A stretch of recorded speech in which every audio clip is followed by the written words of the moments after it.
Bank Indonesia perwakilan Maluku targetkan inflasi Maluku pada tahun 2018 turun.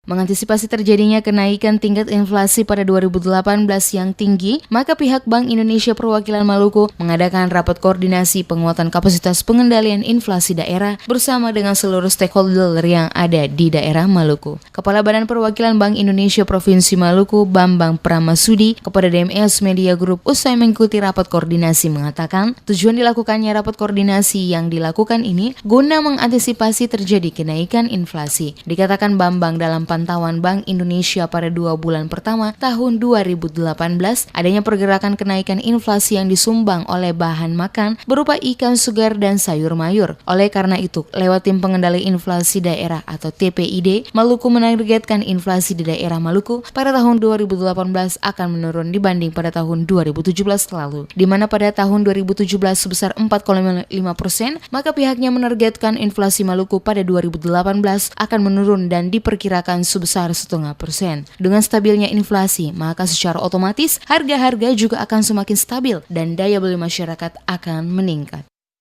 Kalau tahun lalu Provinsi Maluku mempunyai target untuk inflasi itu dalam kisaran 4,5 plus minus 1%.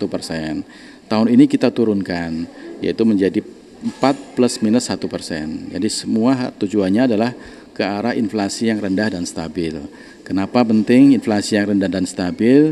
Karena harga-harga semakin stabil, maka daya beli kita mudah-mudahan semakin meningkat ya, dengan tingkat pendapatan yang tetap. Kalau daya beli kita semakin meningkat, ya kemakmuran kesejahteraan meningkat, otomatis juga mengurangi kemiskinan gitu. Lebih lanjut dikatakan Bambang, kegiatan penguatan kapasitas pengendalian inflasi daerah yang diikuti pelaksanaan teknis untuk wilayah Maluku dan Maluku Utara dilaksanakan diharapkan akan mampu untuk tetap menjaga kestabilan seluruh bahan kebutuhan pokok di masyarakat. Kegiatan ini melibatkan TPID Maluku, Bulog Maluku, PT Pertamina, PT PLN, dinas-dinas terkait di pemerintah Provinsi Maluku, termasuk kepolisian yang bersinergi secara bersama-sama.